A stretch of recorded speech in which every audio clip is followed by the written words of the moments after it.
अच्छा आप कर एक जाएंगी। चीज का बार बार जिक्र कर रही है Priyanka ji, personal number, personal year number, हाँ जी। यही कह रही ना अभी, क्या होता है पर्सनल ये, ईयर। जरा दर्शक जरा समझ लें। पर्सनल ईयर होता है सर कि जैसे कोई भी, जैसे नया वर्ष आता है तो हम राशि के अनुसार देखते हैं ना कि ये साल इस राशि के लिए कैसा होगा। हाँ हाँ तो हाँ। ऐसे ही होता है नंबर्स के लिए कि हर व्यक्ति के लिए ये आने वाला साल उसका कैसा होगा, वो हम जो एनालिसिस करते हैं वो पर्सनल ईयर के अकॉर्डिंग करते हैं। अब जैसे पर्सनल ईयर की अगर हम कैलकुलेशन देखें तो वो कैलकुलेशन होती है आपकी डेट ऑफ बर्थ, आपकी बर्थ का मंथ और जो आने वाला साल है, उन सारे डिजिट को हम प्लस करते हैं।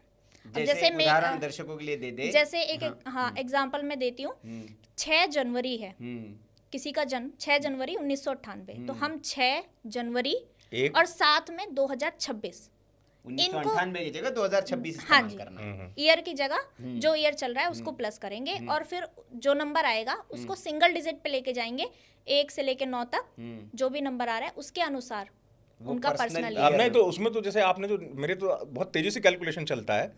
आपने बताया 6/1/2026 जैसे किसी के जन्म है, हाँ। तो वो तो 8 आया पूरा जोड़ जाड़। बिल्कुल, उसका 8 आया तो उसे जो इस साल का जो रिजल्ट है ना, 8 नंबर है, शनि का नंबर है, मेहनत का, स्ट्रगल का, मिलेगा बहुत कुछ, लेकिन बहुत रुलाएगा। स्टार्टिंग फेज में मेहनत कराएगा, 6-7 महीने मेहनत करो, उसके बाद में रिजल्ट लो। तो हम ये कह और सकते कोई हैं गलती करी, हाँ कोई रिश्वत ली, कोई घोटाला किया, तुरंत पकड़े जाएंगे 2026 में। पटक देंगे शनि भगवान, बिल्कुल। न्याय के देवता हैं। पर्सनल ईयर से का नंबर निकाल के आप पूरा साल जान सकते हो कैसा रहेगा। 100% सर। अच्छा, ये पर्सनल ईयर से पूरे साल की आपकी बारे में आपको पता चल सकता है। जी एक और न्यूमरोलॉजी में हमने चीज सुनी है प्रियंका जी, डेस्टिनी नंबर। जी। क्या होता है ये डेस्टिनी नंबर? डेस्टिनी नंबर होता है सर हमारा भाग्यांक। अच्छा, उसी को भाग्यांक को ही डेस्टिनी हाँ नंबर जी, कहते हैं। हाँ जी। कोई लॉटरी नंबर भी होता है क्या? नहीं सर, कोई लॉटरी नंबर नहीं होता। लोग कहते हैं जो बनाते हैं ये नहीं सर, देखिए भाग्यांक जो है ना, हमारे भाग्य को दर्शाता है कि हमें किस चीज में मेहनत करनी चाहिए, हमारा भाग्य हमसे क्या कह रहा है। अब जैसे मैं अपनी ही बात करूं तो मेरा जो भाग्यांक है वो 7 है। अच्छा, इसीलिए तो आप इसीलिए प्रभु ने भेज दिया स्पिरिचुअलिटी में। हाँ तो ये होता है कि हमें हमारे भाग्य के अनुसार चलना चाहिए। तो ये बहुत डिटेल्ड एनालिसिस होता है जो हमें करना चाहिए, समझना चाहिए और उसी के अनुसार हमें अपने करियर चूज करना चाहिए। तो अच्छी बात आपने की, करियर की बात आई तिवारी जी। करियर मतलब आपके भाग्यांक से तय होगा, मूलांक से नहीं। नहीं, तो आपके जो भाग्यांक भाग्यांक से है तय उसके अनुरूप, जैसे किसी का और भाग्यांक 4 आ रहा है तो दोनों उसको- चीजें भी देखनी होंगी जी, हमें। जी। मूलांक और भाग्यांक दोनों चीजें हमें देखनी है। अच्छा। अब जैसे किसी का मूलांक 1 है और भाग्यांक उसका 8 है, तो 1 हो गया सूर्य, 8 नंबर हो गया शनि, तो वैसे ही एंटी हैं। और साथ में अगर आपने करियर भी ऐसा चूज कर लिया तो और दिक्कतें। तो हमें ये भी देखना है कि हमारा भाग्यांक क्या है, साथ में हमें ये भी देखना है कि वो हमारे मूलांक के खिलाफ नहीं होना चाहिए काम। नहीं, इसको अगर शॉर्ट में समझना चाहूँ सारे दर्शकों को इससे आसानी भी हो जाएगी। क्या अपनी डीओबी से जा सकता है कि भाग्यांक और मूलांक को जोड़कर या घटाकर जो भी आप करें कि करियर किस दिशा में होना चाहिए, कैसे निकालेंगे? बिल्कुल, ये 100% जाना जा सकता है, लेकिन उसके लिए हमें ना बहुत डीप एनालिसिस करना होगा। क्योंकि हमें हर किसी का नहीं पता ना कि किसका मूलांक क्या है, किसका भाग्यांक क्या जैसे है। एक उदाहरण ले लेते हैं प्रियंका जी, किसी का 4 भाग्यांक है, 9 मूलांक है। जी, नहीं सॉरी, 4 मूलांक है, 9 भाग्यांक है। तो जैसे 9 नंबर है, हाँ। वो मंगल का नंबर है। हाँ। अब मंगल क्या है, पराक्रम। आर्मी में जा सकते हैं, पुलिस में जा सकते हैं, या बॉडी बिल्डिंग का कोई काम कर सकते हैं, ऐसी चीजें कर सकते हैं। साथ में 4 नंबर भी है। अब 4 नंबर क्या दर्शाता है कि माइंड बहुत शार्प होगा। ऐसे सोशल लोगों का। मीडिया हो गया, सोशल मीडिया हो गया, डिजिटल चीजें हो गई, या आईटी से रिलेटेड कार्य हो गए, तो वो कर सकते हैं। जैसे मूलांक 3 है और भाग्यांक 1 है, तो 100% अध्यात्म की चीजों में जाना चाहिए। जाना चाहिए। जाना चाहिए। क्यों? सूर्य और गुरु है। सूर्य और गुरु है। तो ऐसे दर्शकों को उदाहरण के तौर पर सुनील में मैंने कहा अपने मूलांक को, भाग्यांक आजकल सबको पता होता है, भाग्यांक वो होता है जो आपका पूरी डेट ऑफ बर्थ का जोड़ेंगे, तो इससे आप तय कर सकते हैं कि आपको किस दिशा में कैरियर बनाना है। बाकी प्रियंका जी से जब आप समझना चाहेंगे सवाल तो कमेंट में भी लिख सकते हैं। और कोई सवाल आपका? हाँ नहीं, मैं ये समझना चाह रहा हूँ प्रियंका जी, जैसे आपने इतना तो विस्तार से बता दिया। न्यूमरोलॉजी में एक हो गया आपका मूलांक, एक हो गया आपका भाग्यांक, और एक आपने पर्सनल ईयर बताया। इसके अलावा भी कोई नंबर होता है जो तय करता है आपकी पर्सनैलिटी को, आपके काम को, आपके भाग्य को? बिल्कुल सर, तय करता है। अब जैसे हम ममता जी की बात कर रहे थे, तो उनकी अगर हम डेट ऑफ बर्थ देखते हैं ना, तो उनकी डेट ऑफ बर्थ में जैसे ही हम उनकी डेट ऑफ बर्थ देखेंगे, 5 नंबर जो है वो 3 बार आता है। अच्छा। तो वो भी बताता है कि उनके पास जो ये सत्ता इतने समय तक रही, वो 5 नंबर की पावर थी, जो 5 नंबर उनके पास 3 बार आ रहा था।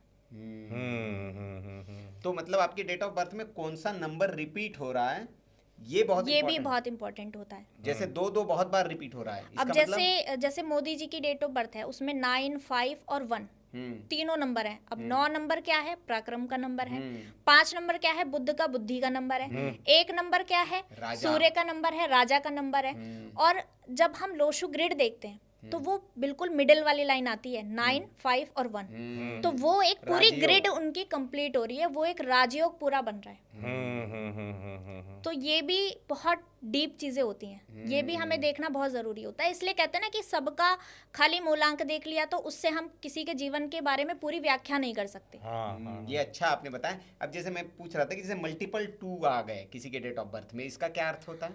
इसका अर्थ होता है कि सर उसको ना बहुत ज्यादा मूड स्विंग्स होंगे, एकदम से। जैसे चंद्रमा है, 15 दिन घटता है, 15 दिन बढ़ता है, पूर्णिमा तो का चंद्रमा। पूर्णिमा का चंद्रमा होता है, तो इसके अनुसार उनके ना दिमाग में चीजें उथल पुथल एकदम हो जाएगी। कभी एकदम शांत है, कभी एकदम से बहुत ज्यादा विचलित हो जाते हैं, कभी एकदम से डिसीजन ले लिया, फिर उसी डिसीजन को सोचना है कि मैंने ये गलत निर्णय ले लिया, मुझे ऐसा नहीं करना चाहिए था। तो 2 नंबर अगर बहुत बार आता है तो इन चीजों को दर्शाता है। लेकिन 2 नंबर कहा जाता है कि बहुत शांत भी होते हैं ऐसे व्यक्ति। चंद्रमा का नंबर है। चंद्रमा का, मन को अपने कंट्रोल करके अगर चलेंगे तो बहुत कुछ देता है।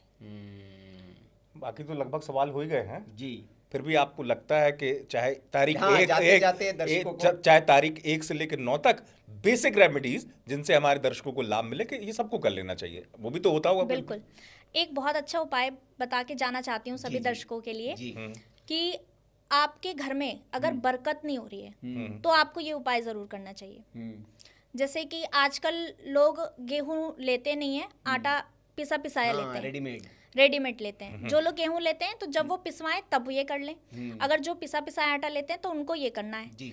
थोड़ा सा केसर और 11 तुलसी के पत्र, आप थोड़ा सा आटा लो और उसे मिक्सी में घुमा दो, और जो रोटी आपके घर में रोज बनती है, जिस बर्तन में भी आप आटा रखते हो, उसी में मिक्स कर दो पूरा, और उससे आप रोटियां बनाकर खाओ। आप देखना आपके घर की बरकत होने लगेगी। केसर डालना है और 11 तुलसी के पत्र, 11 तुलसी के पत्र डालने हैं और उनको मिक्स करना है। मिक्स करना है, मिक्सी में पिसवा मिक्स लीजिए, कर देंगे, ग्राइंड हो जाएगा वो। और उसी में आटे में थोड़ा आटे में डाल दीजिए। अच्छा अच्छा अच्छा। और बहुत उसकी- अच्छा उपाय है उसका ये। भोजन करना है। बिल्कुल। तो क्या संबंध है इसका? कैसे, अगर कोई पूछे लोग तो भाई तर्क क्या है इसके पीछे?